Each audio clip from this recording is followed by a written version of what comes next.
Breast cancer जो है जो सिर्फ महिलाओं को होता है, ये कितना सही है और कितना गलत? ये मिथ काफ़ी हद तक सही भी है और काफ़ी हद तक गलत भी है। क्या एक्चुअली आप जो ब्रा पहन रहे हैं वो टाइट है, अंडर वाइड है या पैडेड है तो उससे कैंसर का खतरा बढ़ता है? ब्रा की फिटिंग अच्छी होना इम्पॉर्टेंट होता है। आप इसके क्या कारण हो सकते हैं, इस पे थोड़ा बताएं हम। ब्रेस्ट कैंसर को हम ऐसा मानते हैं कि लाइफस्टाइल रिलेटेड डिजीज़ है कि अगर आप परफ्यूम यूज़ करते हैं तो ब्रेस्ट कैंसर होता है, इसके बारे में ज़रा बताएं। एक्चुअली बहुत सारी चीज़ें अभी एसोसिएट की गई हैं कैंसर से या फिर ब्रेस्ट कैंसर से। सभी ब्रेस्ट कैंसर एक जैसे? क्योंकि सारे ब्रेस्ट कैंसर एक जैसे नहीं होते। ज़्यादा स्ट्रेस भी किसी तरह से ब्रेस्ट कैंसर का कारण बन सकता है? ज़्यादा स्ट्रेस ब्रेस्ट कैंसर का कारण बन सकता है। महिलाएं गर्भ निरोधन गोलियां और बहुत से ऐसे दूसरे उपाय भी करती हैं, ब्रेस्ट कैंसर का खतरा बढ़ा सकते हैं? Breast cancers and contraceptive pills के लिए मल्टीपल रिसर्चेज हो चुकी हैं।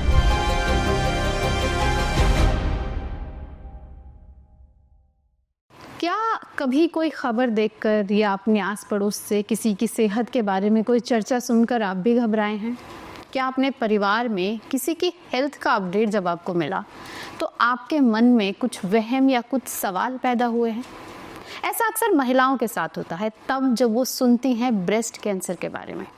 बहुत से मिथ्स हैं और बहुत से सवाल हैं महिलाओं के मन में कि क्या ब्रा का साइज जो है वो कैंसर को बढ़ा सकता है या उसका खतरा बढ़ा सकता है, या अगर आपके परिवार में किसी को कैंसर था, ब्रेस्ट कैंसर, तो क्या आपको उसका खतरा है?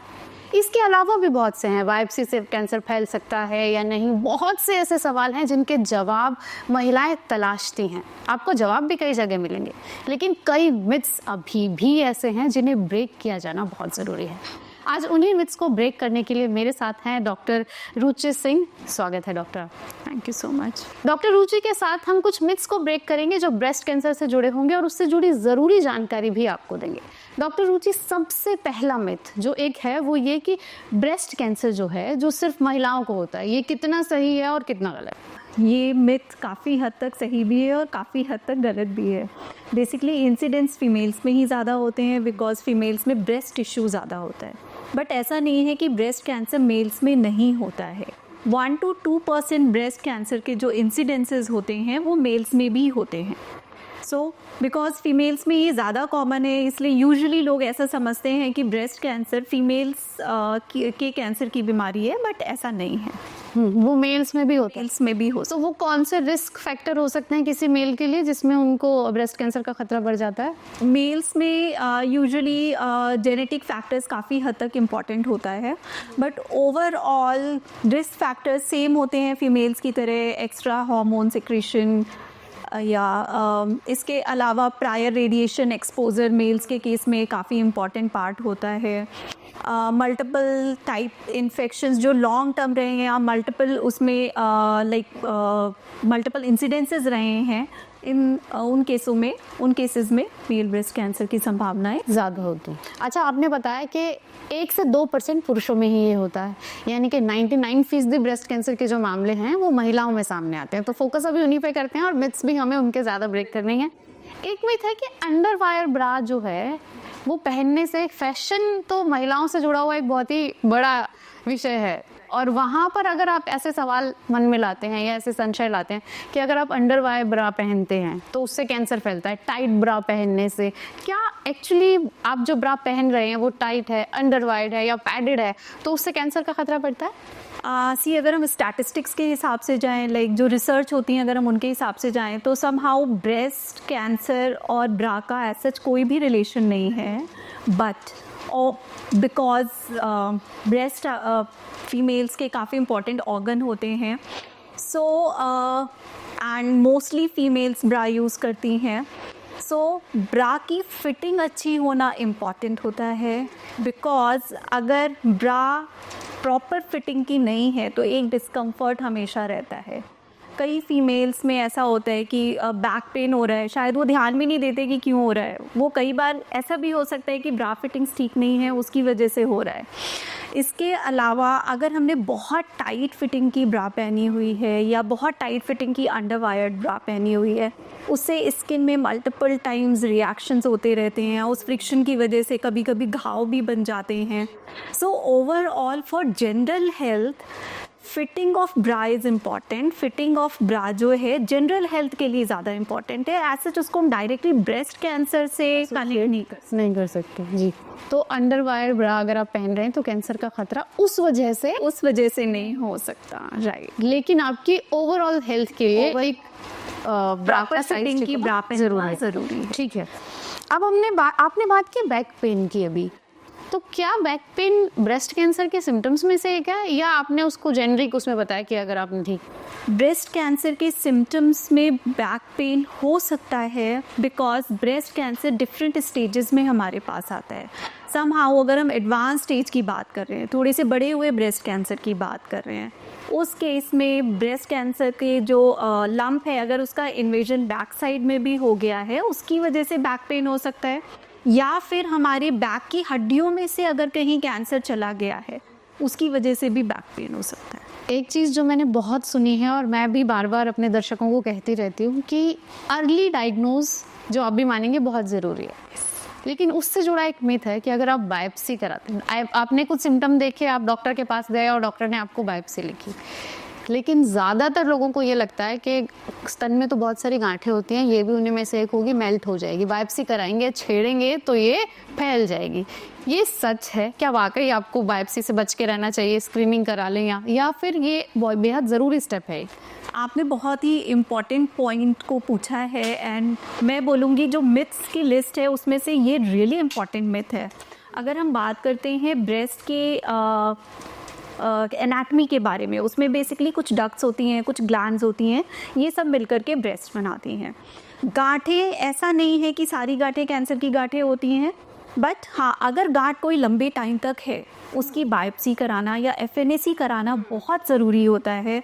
एंड बायोप्सी या एफएनएसी कराने से कैंसर बिल्कुल भी स्प्रेड नहीं होता है। बायोप्सी एक बहुत ही सिंपल प्रोसीजर है जिसमें हम ब्रेस्ट में जहाँ पर भी गांठ होती है अगर वो ईजिली एसेसिबल है तो हम डायरेक्ट वहाँ से एक छोटा सा टुकड़ा ले सकते हैं। सपोज़ हमें लग रहा है कि नहीं वो गांठ बाहर बिल्कुल नहीं है, हमें अंदर जा कर के थोड़ा सा उसको समझना है कि कहाँ है, तो हम यूएसजी गाइडेड वहाँ से बायोप्सी कर सकते हैं। बहुत ही लोकलाइज प्रोसेस है, ओपीडी बेसिस का प्रोसेस है, मतलब आप आएंगे बायोप्सी कराएंगे और जाएंगे, बस वहाँ से हमें एक छोटा सा टुकड़ा लेना होता है जो कि एक निडल के थ्रू लेते हैं। सो बायोप्सी या एफएनएसी कराने से ब्रेस्ट कैंसर फैलता है, ये एक मिथ है। इस प्रोसेस से रादर सारे कन्फ्यूजन क्लियर हो जाते हैं। सपोज़ कोई गांठ है, अदरवाइज़ हमारे मन में एक घबराना चलता रहता है कि किस चीज़ की गांठ है। बायोप्सी ही वो प्रोसीजर है जिससे हम कंफर्म करते हैं कि नहीं ये कैंसर की गांठ नहीं है या फिर ये कैंसर की गांठ है। ठीक, यहाँ पर आपने गांठ की बात की, लंप ब्रेस्ट में बहुत होते हैं, कई बार आपके लिम्फ नोड्स में भी।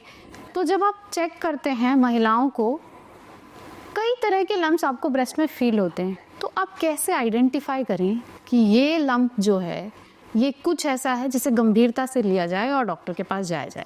बेसिकली महिलाओं में ब्रेस्ट लंप कई तरीके के होते हैं और कई फेजेस में भी होते हैं। कभी कभी कुछ लम्प्स जो होते हैं वो हमारे जो मासिक क्रिया है उससे रिलेटेड होते हैं, लाइक हमारे मेंस्ट्रुएशन से रिलेटेड होते हैं, जो कि टाइमली आते हैं और जाते हैं। इनकी कंसिस्टेंसी, मतलब इनको जब हम फील करते हैं, इनका जो समझ में आता है कि ये बहुत सॉफ्ट है या हार्ड है, उससे हम काफ़ी हद तक पता लगा सकते हैं कि वो गांठ नॉर्मल गांठ है, लाइक बिनाइन गांठ है, या सादी गांठ है, या फिर कैंसर की गांठ है। अगर कोई गांठ हम उसको फील कर रहे हैं, वो सॉफ्ट है, मोबाइल का मतलब अपनी जगह से इधर उधर हिल रही है, या फिर वो टाइमली आकर के टाइमली चली जाती है, तो काफ़ी हद तक हम ये मानते हैं कि वो सादी गांठ है। लेकिन अगर कोई गांठ हम जब फील करते हैं वो स्टोनी हार्ड महसूस होती है, या फिर हमें लगता है कि वो स्किन से अटैच्ड है, स्किन से हम उसको अलग नहीं कर पा रहे हैं, या फिर वो पीछे की साइड में छाती से हमें अटैच लग रही है, ओवरऑल कि उसको जब हम पैल्पेट कर रहे हैं, उसको महसूस कर रहे हैं, वो हिल नहीं रही है, इस तरीके की गांठों को हम मानते हैं कि वो कैंसर की गांठें हो सकती हैं। तो उसके लिए बायोप्सी कराएं, उसके लिए बायोप्सी करानी है डॉक्टरी सलाह पर। जी, एक ये भी बहुत कहा जाता है कि कैंसर जो है, ओवरऑल ही कहा जाता है कि कैंसर जो है वो एक उम्र के बाद होगा आपको, तो क्या ऐसा है कि ब्रेस्ट कैंसर जो है वो बुजुर्ग महिलाओं को या ओल्डर विमेन को ज़्यादा होता है? राइट, शायद आप मेरे से अगर ये क्वेश्चन आज से 10 साल पहले पूछ रहे होते तो मैं आपके क्वेश्चन का आंसर हाँ बोलती। पहले हम ऐसा मानते थे कि ब्रेस्ट कैंसर यूजुअली एक उम्र के बियॉन्ड, यूजुअली 40 साल से ऊपर की महिलाओं में इसके इंसिडेंसेस ज़्यादा होते हैं। अगर हम थेरेटिकली जाएं तो 40 से 50 साल की उम्र में सबसे ज़्यादा होते हैं, बट अब ऐसा नहीं है। 40 साल से कम उम्र की महिलाओं में भी ब्रेस्ट कैंसर का इंसिडेंस काफ़ी बढ़ गया है। और अगर हम भारतवर्ष की बात करें तो इंडिया में ये ट्रेंड नया ट्रेंड है, और इस ट्रेंड की वजह से हम बाकी डेवलप्ड कंट्रीज से थोड़ा सा अलग है, बिकॉज वहाँ पर अभी भी ये लेट एज ग्रुप की महिलाओं में हो रहा है, बट इंडिया में इवन 20s में लाइक जिन महिलाओं की उम्र 20 से 30 के बीच में या 30 से 40 के बीच में है, उन महिलाओं में भी कैंसर के इंसिडेंसेस काफ़ी बढ़ रहे हैं।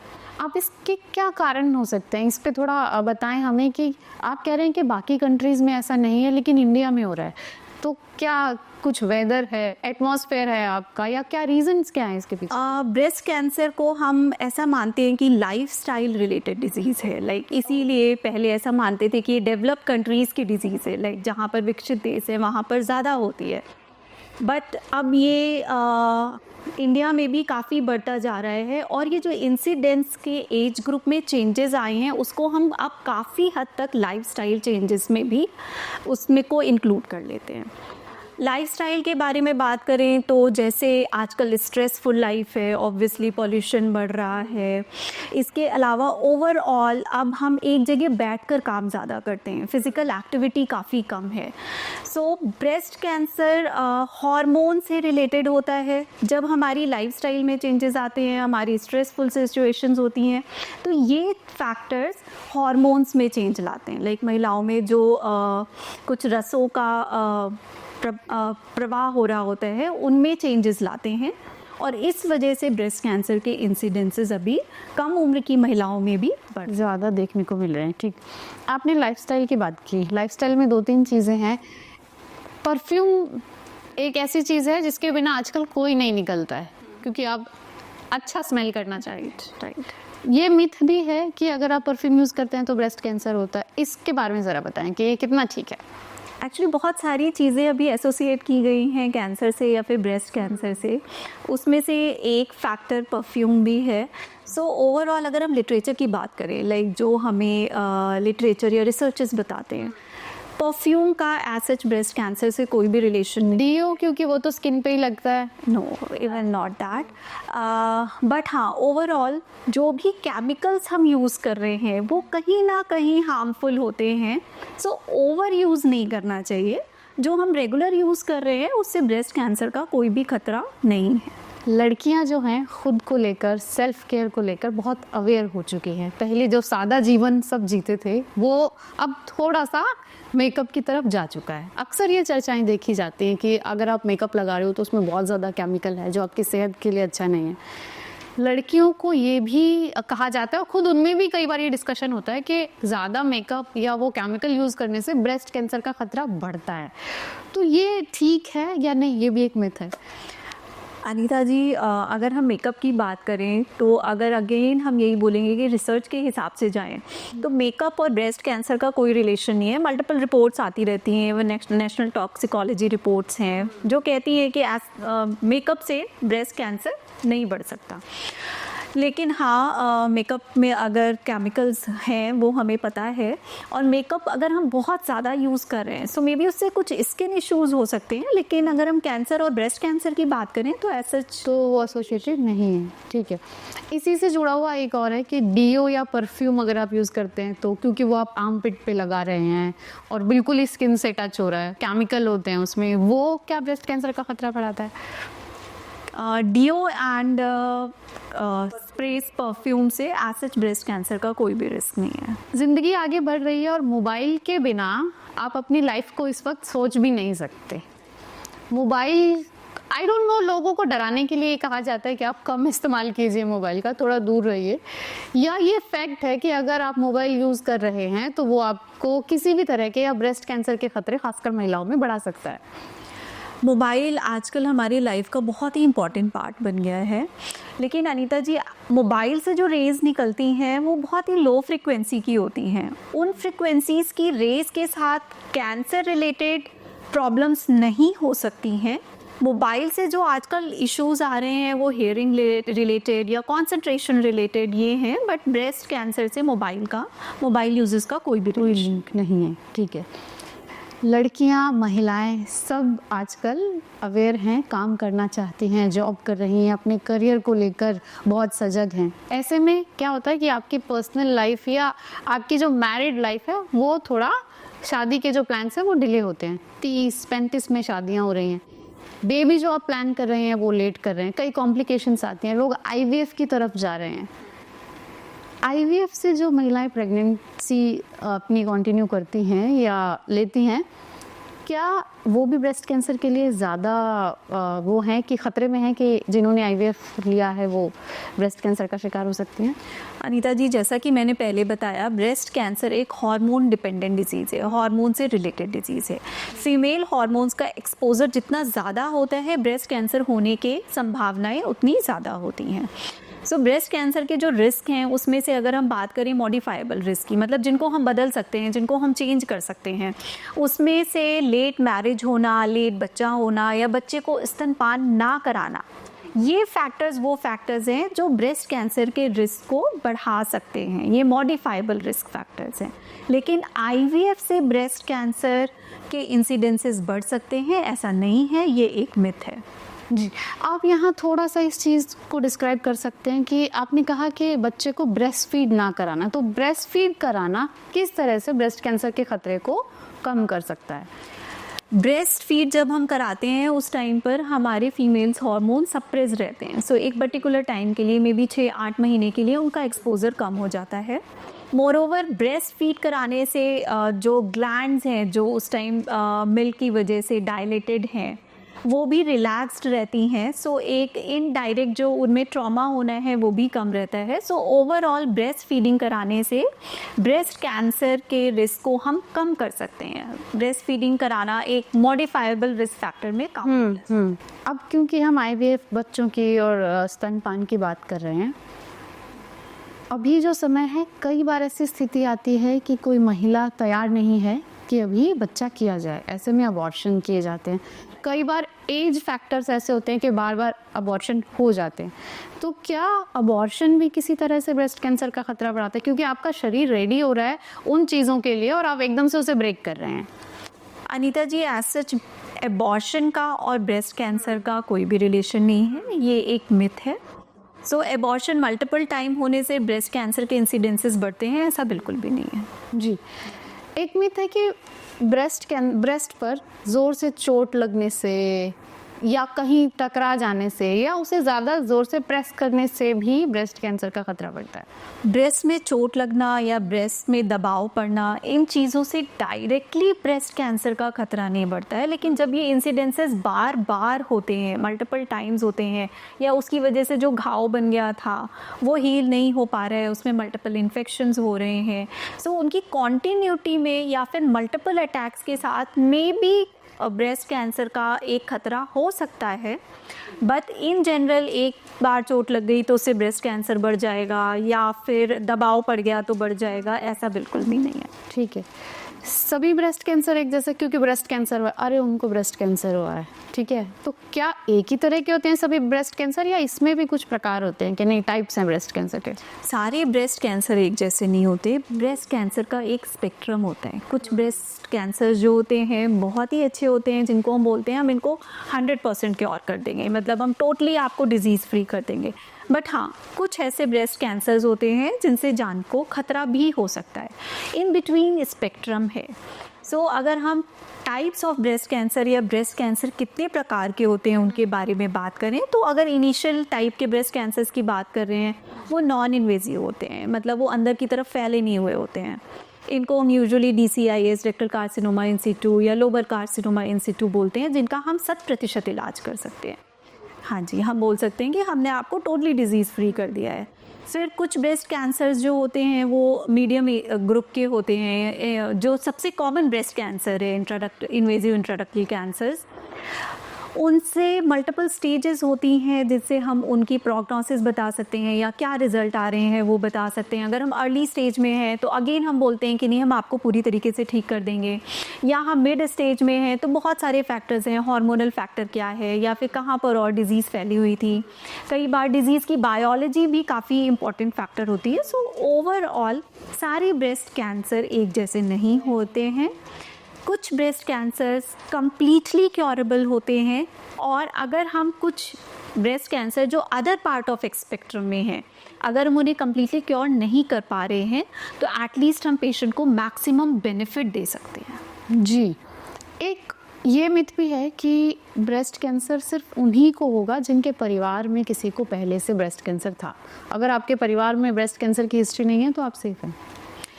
ब्रेस्ट कैंसर उन कैंसर्स में से एक कैंसर है जिसमें जीन्स इम्पॉर्टेंट हैं, जिसमें हेरिडिटरी फैक्टर इम्पॉर्टेंट है। ब्रेस्ट कैंसर्स जो होते हैं उनमें से सिर्फ 5 या 10% ऐसे पेशेंट्स होते हैं जिनमें फैमिली हिस्ट्री होती है, लेकिन जो कॉमन इंसिडेंस है उनमें फैमिली हिस्ट्री नहीं होती है। बाकी के जो 90-95% पेशेंट हैं उनमें ये जेनेटिक रिलेशन या फैमिली हिस्ट्री नहीं होती है। नहीं होती। अच्छा, यहाँ मैं एक छोटी सी चीज़ समझना चाहती हूँ, वो हो सकता है कि शायद बिल्कुल ही अर्थहीन हो। जैसे किसी फीमेल ने बेबी को का बर्थ हुआ मान लीजिए 25 साल की उम्र में, और उन लेडी को ब्रेस्ट कैंसर हुआ 55 साल की उम्र में, तो वो ब्रेस्ट कैंसर तो उन्होंने 55 में डेवलप किया, तो जीन्स तो उनके तब फर्क पड़ा, तो उस बच्चे में वो रिस्क कैसे कैरी होता है? या वो अगर क्या वो बच्चा, अगर वो लड़की है, वो अपने लाइफस्टाइल को ठीक रखे तो क्या वो उस खतरे को कम कर सकता है? जो जेनेटिक ब्रेस्ट कैंसर्स हैं वो जीन्स में हैं। जीन्स हमारी पीढ़ी दर पीढ़ी आगे बढ़ते हैं। जीन्स कभी कभी क्या होता है, सप्रेस रहते हैं, लाइक वो अपनी एबनॉर्मेलिटी शो नहीं करते हैं, बट उन्हें अगर कोई ट्रिगर मिलता है, ठीक है, तो वो नेक्स्ट जनरेशन में जा सकते हैं। इसीलिए हम बोलते हैं कि ब्रेस्ट कैंसर्स जिन महिलाओं में है उनकी नेक्स्ट पीढ़ी में अगर वो जेनेटिक है, सिर्फ 2 से 3 टाइम 2 to 3 टाइम ज़्यादा रिस्क होता है उसका नेक्स्ट जनरेशन में जाने में। ज़्यादा स्ट्रेस भी किसी तरह से ब्रेस्ट कैंसर का कारण बन सकता है? ज़्यादा स्ट्रेस ब्रेस्ट कैंसर का कारण बन सकता है, बिकॉज स्ट्रेस से हमारे हार्मोन्स में प्रभाव पड़ता है। जो हार्मोन्स रिलीज़ हो रहे हैं उनकी क्वांटिटी में प्रभाव पड़ता है। Female hormones because of stress अगर बढ़ रहे हैं तो again breast cancer is related to those hormones, उन हार्मोन से रिलेटेड है। तो अगर हम बोलें ये मॉडिफाइबल फैक्टर है, इनडायरेक्ट फैक्टर है जिसको हम बोल सकते हैं कि जिसकी वजह से ब्रेस्ट कैंसर के इंसिडेंसेस बढ़ सकते हैं। अब यहाँ 2 चीज़ें हैं, एक आपने हार्मोन की बात की कि और दूसरी ब्रेस्ट कैंसर की। हार्मोनल चेंजेस जो होते हैं वो महिलाओं में बहुत होते हैं, और ब्रेस्ट कैंसर के मामले भी महिलाओं में ज़्यादा है। महिलाएं गर्भ निरोधन गोलियां और बहुत से ऐसे दूसरे उपाय भी करती हैं जो कि उनके हार्मोन्स को इफ़ेक्ट करते हैं। तो क्या किसी तरह से गर्भ निरोधन के लिए किए जाने वाले वो उपाय जो उनके हार्मोन को इफ़ेक्ट कर रहे हैं ब्रेस्ट कैंसर का खतरा बढ़ा सकते हैं? Breast cancers and contraceptive pills के लिए मल्टीपल रिसर्चेज हो चुकी हैं, एंड कहीं ना कहीं उनके कुछ मिक्स्ड रिजल्ट्स पाए गए हैं। एक्चुअली जो पहले कॉन्ट्रासेप्टिव पिल्स होती थी उसमें पर्टिकुलरली ईस्ट्रोजन का मात्रा ज़्यादा होता था, तब हम देखते थे कि मे बी हम उसको रिलेट कर सकते हैं ब्रेस्ट कैंसर के इंसिडेंसेस से, बट समहाउ अब जो कंटेंट हैं कॉन्ट्रासेप्टिव पिल्स के वो चेंज हो रहे हैं।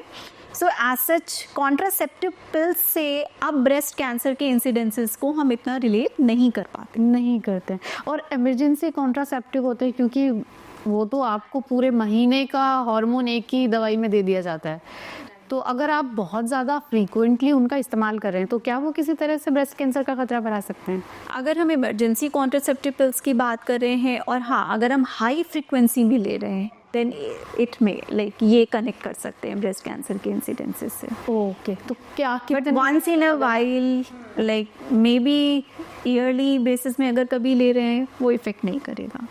आप थोड़ा इस पे और बता सकते हैं कि किस तरह से ये इफ़ेक्ट करेगा? कॉन्ट्रासेप्टिव पिल्स में जैसा कि आपने अभी बताया कि जो मात्रा होती है हार्मोन्स की वो ज़्यादा होती है। सो अगेन साइकिल वहीं से शुरू हो जाती है क्योंकि अगर हमने हार्मोन्स की मात्रा बढ़ाई तो वो हमारे जो ब्रेस्ट टिश्यू हैं उनको स्टिमुलेट करेगा और उस स्टिमुलेशन से कैंसर के इंसिडेंसेस बढ़ सकते हैं। सी समहाउ कैंसर कुछ भी नहीं है, कैंसर कहीं बाहर से नहीं आता है। जो हमारे ब्रेस्ट की सेल्स हैं उनमें एक रेगुलर डिवीजन होता रहता है और जब ये डिवीजन अनकंट्रोल्ड हो जाता है, उसमें कोई कंट्रोल नहीं होता है, वो बहुत ही फास्ट स्पीड से बढ़ने लग जाते हैं, वो एक गांठ बना लेते हैं, वही ब्रेस्ट कैंसर होता है। जी, ये तो थे जो मिथ्स हमने ब्रेक करे। अब थोड़ा जागरूकता भी बढ़ाते हैं, अवेयरनेस भी बढ़ाते हैं। तो सबसे पहले दर्शकों को बताइए कि ब्रेस्ट कैंसर में के कारण क्या क्या हो सकते हैं। जैसे आपने लाइफस्टाइल बताया और भी कई चीज़ें आपने की, कुछ और भी ऐसे कारण हैं जिनको आप कहेंगे कि ये वो स्पेसिफिक रीजंस हैं जो कि ब्रेस्ट कैंसर के पीछे हो सकते हैं। ब्रेस्ट कैंसर के कारण के बारे में अगर हम बात करें, आई थिंक मल्टीपल रीजंस हम ऑलरेडी डिस्कस कर चुके हैं, बट हम फिर भी उनको एक बार ब्रीफ करते हैं। सबसे इम्पॉर्टेंट है ब्रेस्ट कैंसर में हार्मोनल चेंजेस, जैसे जल्दी मेंस्ट्रुएशन का शुरू होना या लेट तक चलते रहना, लेट मैरिजेस होना, लेट बच्चे होना, ब्रेस्ट फीडिंग कम कराना, ओवरऑल जो भी कंडीशंस जिसमें फीमेल हार्मोन्स का एक्सपोजर ज़्यादा है उनकी वजह से ब्रेस्ट कैंसर होने की संभावना हो सकती है। अब नेक्स्ट सबसे इम्पॉर्टेंट पॉइंट पे आते हैं, वो लाइफस्टाइल चेंजेस। लाइफस्टाइल चेंजेस में स्ट्रेस है, हम एक्सरसाइजेस कम कर रहे हैं या हम बैलेंस डाइट नहीं ले रहे हैं, हम कार्सिनोजेनिक मटेरियल लाइक जो आजकल हम फूड्स में काफ़ी आते हैं, इन चीज़ों का ज़्यादा सेवन कर रहे हैं, इससे ब्रेस्ट कैंसर्स हो सकते हैं। प्रीवियसली अगर हमें कभी रेडिएशन का एक्सपोजर हुआ है, सपोज़ किसी महिला में पहले लंग कैंसर कोई के लिए हमने उसका इलाज किया था, उन केसेस में ब्रेस्ट कैंसर के चांसेस होते हैं। एक और इम्पॉर्टेंट फैक्टर है, वो है जेनेटिक फैक्टर। अगर फैमिली में ब्रेस्ट कैंसर रन कर रहा है, वो एक इम्पॉर्टेंट कारण हो सकता है। ओवरऑल ये सबसे इम्पॉर्टेंट रीजंस है जिनकी वजह से ब्रेस्ट कैंसर। ठीक है, ब्रेस्ट कैंसर के कुछ शुरुआती लक्षण अगर आप बता पाएँ कि ये चीज़ें हैं जो, और एक यहाँ पर मैं आपसे साथ में अगर आप ये भी बता पाएँ, जैसे आपने पहले भी कई बार बोला कि लंप होता है, गांठ होती है, आप उसे महसूस करें, क्या ये गांठ हमेशा बाहर की तरफ ही होती है? ऐसा तो नहीं है कि कहीं अंदर भी हो सकती है और आपको पता ही ना चले? तब आपको किस तरह के लक्षणों पर ध्यान देने की ज़रूरत है? राइट। अगर हम ब्रेस्ट कैंसर के लक्षण के बारे में बात कर रहे हैं तो जो ब्रेस्ट होता है वो एक ऐसा ऑर्गन है जो शरीर के बाहर है, जिसको हम आसानी से ऑब्जर्व कर सकते हैं। हम समझ सकते हैं हमारे ब्रेस्ट में क्या चीज़ नॉर्मल है और क्या एबनॉर्मल है। इसके लिए जागरूकता चाहिए। सबसे इम्पॉर्टेंट इसका जो एक स्टेप होता है उसे हमारी लैंग्वेज में ब्रेस्ट सेल्फ एग्जामिनेशन बोलते हैं, मतलब खुद से खुद का के ब्रेस्ट का एग्जामिनेशन करना। वो भी मैं आपको डिटेल में भी बता दूंगी। बेसिकली जो हमें देखना होता है, अगर हमें लग रहा है कि ये ब्रेस्ट कैंसर है, सबसे इम्पॉर्टेंट सिम्टम है ब्रेस्ट में गांठ का महसूस होना। जब हम breast self examination regular time में करते रहते हैं तो हमें पता होता है कि ये हमारे ब्रेस्ट की कंसिस्टेंसी नॉर्मल है, ये नॉर्मल है। एंड जहाँ पर भी हमें कोई नई चीज़ लगती है जो कि लंबे टाइम तक है, उसको हमें तुरंत ध्यान देना चाहिए और उसके लिए डॉक्टर से एग्जामिनेशन करवाना चाहिए। ये गांठ ब्रेस्ट में भी हो सकती है और ये गांठ बगलों में भी हो सकती है। इसके अलावा ब्रेस्ट की स्किन में चेंज आना, जैसे ऑरेंज की स्किन होती है, ब्रेस्ट की स्किन वैसी हो गई है, लाइक अंदर की तरफ धंस गई है। या फिर अगर हम निप्पल एंड एरियोला की बात करें, अगर निप्पल को दबाने से पानी जैसा डिस्चार्ज आता है या ब्लड आता है, ये चीज़ें नॉर्मल नहीं हैं। निप्पल जो पहले से अंदर की तरफ नहीं धंसे हुए थे, अब अंदर की तरफ धंस गए हैं, ये एक एबनॉर्मल फाइंडिंग है। इसके अलावा ब्रेस्ट में कहीं कोई अल्सर बन गया था जो कि हील नहीं हो रहा है, मतलब कोई घाव बन गया था जो कि हील नहीं हो रहा है, वो भी एक कारण हो सकता है। मोरोवर, जब हम अपने आप को शीशे के सामने खड़े होकर के देख रहे हैं और हमें ऐसा लग रहा है कि इधर के ब्रेस्ट का कॉन्टूर, माई शेप दूसरी साइड से चेंज है, या फिर हम हाथ ऊपर करके चेक करें और दोनों के कॉन्टूर में डिफरेंसेस हैं, सो हमें इन सिचुएशंस में एक बार डॉक्टर से ज़रूर मिलना चाहिए। बिकॉज जैसा कि आपने बोला, ज़रूरी नहीं है कि सारी गांठें टुवर्ड्स स्किन हो। अगर कोई गांठ डीप सीटेड है तो उसको समझने के लिए हमें डॉक्टर की या फिर कुछ जांचों की ज़रूरत हो सकती है। ठीक है, आपने कहा बगल में भी गांठें हो सकती हैं, बगल में लिम्फ नोड्स भी होते हैं, जब आप चेक करते हैं तो आपको वो महसूस होते हैं। कुछ वहाँ किस तरह के सिम्टम आप देख सकते हैं कि क्योंकि कई बार ये भी होता है कि जब आपके पीरियड्स चल रहे होते हैं तो लिम्फ नोड्स में स्वेलिंग या तो क्या आपने जो कहा सेल्फ एग्जामिन किया जाना चाहिए, पहले तो वो कब किया जाना चाहिए कि आप मंथ में किसी भी टाइम कर सकते हैं या आपके पीरियड के आगे या पीछे, और उस दौरान आपको कौन से बदलाव जो हैं उन पर ध्यान देना चाहिए? अनीता जी, आई थिंक आपके इस क्वेश्चन में एक साथ लाइंस ऑफ क्वेश्चंस हैं। सो मैं फर्स्ट क्वेश्चन से स्टार्ट करती हूँ। पहला क्वेश्चन जो था वो आपका बगल से रिलेटेड था। देखिए, जब हम फील करते हैं कुछ गांठें रेगुलर बेसिस में हमें समझ में आती हैं, कंसिस्टेंसी समझ में आती है, साइज़ समझ में आता है। अगर 1 सेंटीमीटर तक की गांठ है, सॉफ्ट कंसिस्टेंसी है, वो मोबाइल है, तो हम मानते हैं कि इन्फेक्शन से हो सकती है या हार्मोनल चेंजेस की वजह से हो सकती है। लेकिन अगर वो गांठ अगेन फिक्स्ड है, बड़ी गांठ है, लंबे समय से है, तो वो सस्पिशियस हो सकती है। अब हम बात करते हैं ब्रेस्ट कैंसर से रिलेटेड सबसे इम्पॉर्टेंट टॉपिक के बारे में, और वो है breast self examination. Breast cancer एक ऐसा कैंसर है जिसके लिए हमारे पास स्क्रीनिंग प्रोग्राम है, और स्क्रीनिंग प्रोग्राम के थ्रू अगर हम जा रहे हैं तो इस कैंसर को हम अर्लीस्ट पॉसिबल स्टेज में, मतलब जब जस्ट ये पनपा है, अभी जस्ट शुरू हुआ है, उस स्टेज में हम पकड़ सकते हैं। इम्पॉर्टेंस ये है कि कोई भी चीज़ जो हम सबसे पहले पकड़ लेंगे, हम बोलेंगे हमने आपको 100% ठीक कर दिया। सो ब्रेस्ट सेल्फ एग्जामिनेशन महिलाओं को महीने में एक बार उनके मेंस्ट्रुएशन साइकिल के 3 to 5 डेज, मतलब पहला दूसरा दिन छोड़ के तीसरे चौथे या 5वें दिन में करना चाहिए। एवरी मंथ करना चाहिए। और करना क्या है इसमें बेसिकली आपको अपने ब्रेस्ट को पैल्पेट करना है, महसूस करना है। सपोज़ ये आपके ब्रेस्ट है, आपको अपनी फिंगर्स यूज़ करनी है। ये सुपरफिशियली नहीं, थोड़ा सा डीप पैल्पेट करना है, आइदर क्लॉकवाइज और एंटी क्लॉकवाइज। धीमे धीमे आपको अपने ब्रेस्ट की कंसिस्टेंसी पता चलेगी और उसमें चेंजेस पता चलेंगे। फिर आपको क्या करना है, अपने निप्पल को दबा के देखना है, निप्पल के आसपास का एरिया चेक करना है। बहुत इम्पॉर्टेंट पॉइंट है जो ब्रेस्ट का अंडर सरफेस है, जो कि हमें दिख नहीं रहा है, उसको ज़रूर एग्जामिन करना है, पैल्पेट करना है। फिर अपनी बगलों को पैल्पेट करना है और समझना है कि कुछ एबनॉर्मल तो नहीं है। लास्ट चीज़ जो आपको करनी है वो ये कि शीशे के सामने अपने दोनों हाथ ऊपर खड़े करने हैं और देखना है दोनों ब्रेस्ट के कॉन्टूर सेम हैं। कोई ब्रेस्ट ऐसा तो नहीं है कि दूसरे ब्रेस्ट के कंपैरिजन में ऊपर की तरफ खींच रहा है। सो ये ओवरऑल सारी चीज़ें हैं जो हमें ब्रेस्ट सेल्फ एग्जामिनेशन में देखनी है। देखना क्या है, कोई गांठ तो नहीं है, स्किन में चेंजेस तो नहीं है, निप्पल से डिस्चार्ज तो नहीं है, या फिर बगल में गांठें नहीं है। यहाँ एक बहुत इम्पॉर्टेंट चीज़ मिस हो रही है, शायद वो ब्रेस्ट कैंसर से एसोसिएट ही ना हो, लेकिन वो फीमेल के ब्रेस्ट से बहुत ज़्यादा एसोसिएटेड है। वो है कि ब्रेस्ट में होने वाला पेन। जब आपके पीरियड आते हैं, साइकिल चेंज होता है, तो वो पेन फीमेल्स अक्सर महसूस करती हैं। तो क्या दर्द होना ब्रेस्ट कैंसर का सिम्टम नहीं है? ब्रेस्ट कैंसर की जो गांठें होती हैं, हम बोल सकते हैं 80 to 90% पेनलेस होती हैं। सो सारी पेनलेस चीज़ें ब्रेस्ट कैंसर से एसोसिएटेड हैं ऐसा नहीं है, बट जो भी गांठ लॉन्ग टाइम से है, पेन से एसोसिएटेड है, वो सस्पिशियस हो सकती है। डॉक्टर रुचि, हम लक्षणों की बात कर रहे हैं, तो कुछ ऐसे भी लक्षण हो सकते हैं कि आपको दिख तो गए लेकिन हम सोचते हैं कि ये तो नॉर्मल है। अनीता जी, आपने बहुत ही इम्पॉर्टेंट पॉइंट बोला है। एक्चुअली महिलाओं में एक बहुत ही नॉर्मल टेंडेंसी होती है चीज़ों को इग्नोर करने की। कोई बात नहीं, आज छोटी सी गांठ है, देखते हैं अभी, या फिर पेन हो रहा है, देखते हैं अभी, या कोई डिस्चार्ज हो रहा है, लेट्स सी, अभी हफ्ते 10 दिन देखते हैं। तो महिलाओं में ये सिम्टम्स हैं जिनको वो यूजुअली इग्नोर करती हैं एंड डॉक्टर्स के पास जाने से घबराती हैं। कुछ डर ये भी होता है कि अगर हम गए, डॉक्टर ने बोल दिया ये जांचें कराओ, फिर कुछ निकल आया तो फिर हम क्या करेंगे। सो ओवरऑल फीमेल्स में थोड़ा सा एटीट्यूड होता है कि वो चीज़ों को इग्नोर करती हैं और जितना खींच सकते हैं उतना खींचने की कोशिश करती हैं।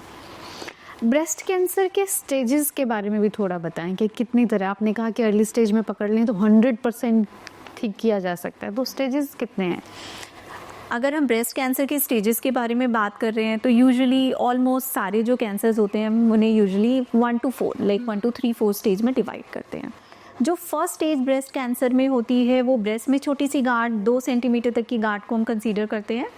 जो इसकी दूसरी स्टेज है उसमें इस गांठ की साइज़ 2 से 5 सेंटीमीटर, तीसरी स्टेज में ये 5 सेंटीमीटर से ऊपर, चौथी स्टेज में अगर ये स्किन तक फैल गया है या पीछे की तरफ छाती की मसल्स में फैल गया है, तब हम इसे स्टेज 4 जो प्राइमरी है वो काउंट करते हैं। स्टेजिंग में प्राइमरी साइज़ के साथ साथ नोड्स भी काफ़ी इंपॉर्टेंट होते हैं। तो जैसे ही नोड्स का इन्वॉल्वमेंट हो जाता है स्टेज अपग्रेड हो जाती है। जहाँ से कैंसर शुरू हुआ मतलब ब्रेस्ट से शुरू हुआ और वो शरीर के किसी और अंग में जैसे ब्रेन में या फिर बोन्स में या फिर लिवर में चला जाता है, तब हम इसे मेटास्टैटिक डिजीज़ या स्टेज 4 काउंट करते हैं। Stage 4 count. स्टेज 4 में ट्रीटमेंट कितनी पॉसिबल है, मतलब इलाज संभव है स्टेज 4 में? Anita ji, to be very frank, breast cancer किसी भी स्टेज में हो, हर एक स्टेज में ट्रीटमेंट पॉसिबल है। अरे ये बहुत अच्छी उम्मीद है लोगों के लिए। डिपेंड करता है कि हमारा उसका आउटकम परसेंटेज क्या है। But even in late stage, stage 4 में भी ट्रीटमेंट पॉसिबल है। लेट स्टेज में भी जो पेशेंट बिल्कुल बेड बाउंड हैं या जिनकी स्कोरिंग काफ़ी लो है, उन पेशेंट्स में एटलीस्ट हम क्वालिटी ऑफ लाइफ मेंटेन करने की बात करते हैं या फिर उनको टोटली सिम्टम फ्री करने की बात करते हैं, पेन फ्री करने की बात करते हैं। हम ट्रीटमेंट की बात करें तो अगर आप साथ के साथ हमें ये भी बताते चलें कि ब्रेस्ट कैंसर के लिए एडवांस ट्रीटमेंट्स अभी क्या मौजूद हैं? अगर हम ब्रेस्ट कैंसर के ट्रीटमेंट के बारे में बात कर रहे हैं तो ब्रेस्ट कैंसर के ट्रीटमेंट में जो मेन पार्ट्स हैं वो है surgery, radiation and chemotherapy. Breast cancer का ट्रीटमेंट इन तीनों मोडालिटीज़ का एक मिक्सअप होता है जिनकी सीक्वेंसिंग डिफरेंट होती है। डिपेंड करता है कि पेशेंट कौन सी स्टेज में हमारे पास आया है या फिर उसकी हिस्टोपैथोलॉजी क्या है, उसका हार्मोनल स्टेटस क्या है। सो अगर हम सर्जरी के बारे में बात करें, ब्रेस्ट कैंसर में सर्जरी यूजुअली 2 तरीके की होती है। एक जिसमें हम सिर्फ गांठ निकाल देते हैं और ब्रेस्ट को सेव कर लेते हैं, दूसरा वो होता है जिसमें हम पूरी तरीके से ब्रेस्ट को निकालते हैं। बट अब सर्जरी में भी काफ़ी एडवांसेस आ गए हैं। सपोज़ हमने गांठ निकाली, आसपास का एरिया निकाला तो ब्रेस्ट वॉल्यूम कम हो जाता है। बट अब हमारे पास मल्टीपल सर्जरीज़ हैं, प्लास्टिक सर्जरीज़ हैं जिससे हम ब्रेस्ट वॉल्यूम को रिकन्स्ट्रक्ट कर सकते हैं, लाइक उसको नेचुरल लुक दे सकते हैं। सपोज़ अगर निप्पल के पास कोई ब्रेस्ट कैंसर था और हमने उसको निकाल दिया, उस एरिया की कॉस्मेसिस को हम मेंटेन कर सकते हैं। सो सर्जरी के हिसाब से काफ़ी चेंजेस आए हैं। सर्जरी की जो कोमॉर्बिडिटीज़ हैं, लाइक सर्जरी के बाद जो दिक्कतें होती हैं, हम उनको काफ़ी कम कर चुके हैं। अब हम नेक्स्ट आते हैं रेडिएशन के बारे में। रेडिएशन मैं बोलूँगी सबसे पेशेंट फ्रेंडली ट्रीटमेंट है। रेडिएशन से जलना, छिलना, कटना, पेन एक लोगों में मिथ होता है, बट ऐसा कुछ भी नहीं होता है। रेडिएशन का अगर हम ब्रेस्ट कैंसर के बारे में बात करें तो एज सच कोई भी मेजर साइड इफ़ेक्ट नहीं है जिसकी वजह से पेशेंट को परेशानी हो। टाइम टू टाइम रेडिएशन का ट्रीटमेंट अब काफ़ी इवॉल्व कर गया है। रेडिएशन अब टोटली लोकलाइज्ड है, सिर्फ जितने एरिया में हमें रेडिएशन चाहिए हम वहाँ पर देते हैं। आसपास के अंगों को जैसे लंग हो गया, हार्ट हो गया, हम उसको टोटली सेव कर पाते हैं। सो रेडिएशन के एस्पेक्ट में भी अभी ट्रीटमेंट्स बहुत एडवांस हो गए हैं। मल्टीपल टेक्नोलॉजीज़ आ गई हैं, DIBH आ गया है, IGRT, IMRT। सो हम काफ़ी आगे बढ़ चुके हैं। नेक्स्ट स्टेप जो होता है वो है chemotherapy. Time to time chemotherapy भी काफ़ी इवॉल्व हो गई है। हार्मोनल स्टेटस के हिसाब से काफ़ी चेंजेस आ गए हैं। कीमो से हम बहुत अच्छे रिजल्ट्स गेन कर लेते हैं। अब कीमो के साथ साथ इम्यूनोथेरेपी के रोल्स भी आते जा रहे हैं। सो ओवरऑल कैंसर के ट्रीटमेंट की हम किसी भी मोडालिटी के बारे में बात करें, हम टाइम टू टाइम इवॉल्व होते जा रहे हैं और हमारे पास मल्टीपल न्यू चॉइसेस आते जा रहे हैं। ठीक, डॉक्टर रुचि, आपने बात की रेडिएशन की, तो इससे जुड़े 3-4 सवाल मेरे पास हैं। सबसे पहले तो यही समझते हैं कि रेडिएशन, जैसे आपने बताया कि रेडिएशन जो है ज़्यादा कारगर है, थोड़ा अगर इसको और डिस्क्राइब करें कि रेडिएशन काम किस तरह से करता है तो वो लोगों को बहुत हेल्प करेगा। अगर हम ब्रेस्ट कैंसर के बारे में बात कर रहे हैं तो रेडिएशन मल्टीपल इंटेंट से दिया जा सकता है। मतलब हमारा उद्देश्य क्या है रेडिएशन देने का। जैसे हम अर्ली स्टेजेस की बात करें, हमने ब्रेस्ट कंजर्वेशन सर्जरी करी है, लाइक सिर्फ लंप निकाला है, ब्रेस्ट रह गया है, उन केसेस में रेडिएशन मैंडेटरी होता है। बिकॉज हम ऐसा मानते हैं कि जो ब्रेस्ट पीछे रह गया है उसमें कहीं ना कहीं कैंसर के कण है। रेडिएशन दे करके हमें उसे पूरी तरह स्टरलाइज करना है, वहाँ से बीमारी को पूरी तरह ख़त्म करना है। इसी तरीके से जिन पेशेंट्स पे पूरा ब्रेस्ट निकाल देते हैं उनमें चेस्ट वॉल इरेडिएशन करते हैं। एम ये होता है कि उस एरिया में बीमारी वापस आने के काफ़ी चांसेस हैं और रेडिएशन दे करके हम उन चांसेस को ऑलमोस्ट नलीफाई कर रहे हैं। तो इसमें रेडिएशन से आसपास के सेल्स को जो है क्लीन कर दिया जाता है। एग्जैक्टली लाइक अगर हम लेमैन लैंग्वेज में बात करना चाहें, हम बोलेंगे कि कैंसर से उसको हम स्टेरलाइज कर देते हैं, कंसोलिडेट कर देते हैं। लाइक वहाँ पर जो कैंसर के सेल्स हमें दिख नहीं रहे हैं उनको भी खत्म कर संभावना ही खत्म कर दी जाती है, ख़त्म करते हैं। तो ये क्यूरेटिव इंटेंट है जिसमें हम बात कर रहे हैं कि हम पेशेंट को ट्रीट कर रहे हैं, क्योर कर रहे हैं। इसके अलावा रेडिएशन का एक बहुत ही इम्पॉर्टेंट रोल है पैलिएटिव सेटिंग में। लाइक जहाँ पर हम ये नहीं बोल रहे हैं कि हम बीमारी को पूरी तरह से ख़त्म करेंगे, बट हम पेशेंट को मैक्सिमम बेनिफिट देंगे। जैसे अगर हम बात करें, भारत में कई ऐसी महिलाएं भी आती हैं जिसमें ब्रेस्ट कैंसर का घाव काफ़ी बढ़ चुका होता है, कभी ब्लीडिंग हो रही होती है या उसकी वजह से उन्हें बहुत ज़्यादा डिस्कम्फर्ट हो रहा होता है। उन एरियाज़ में पैलेटिव रेडिएशन दे करके हम बीमारी को तो कम कर ही सकते हैं, साथ ही साथ ब्लीडिंग, पेन, इन सबको भी कंट्रोल कर सकते हैं। मेटास्टैटिक डिजीजेज जैसे ब्रेस्ट कैंसर अगर बोन में फैल गया है या ब्रेन में फैल गया है, इन जगहों में रेडिएशन दे करके हम बीमारी को टोटली कंट्रोल कर सकते हैं। एक्चुअली ब्रेन एक ऐसा एरिया है जहाँ पर कीमो यूजुअली काम नहीं करती है। सो ब्रेस्ट कैंसर के वो मरीज़ जिनमें बीमारी ब्रेन में फैल गई है, उनमें रेडिएशन दे करके हम ब्रेन की बीमारी को कंट्रोल करते हैं।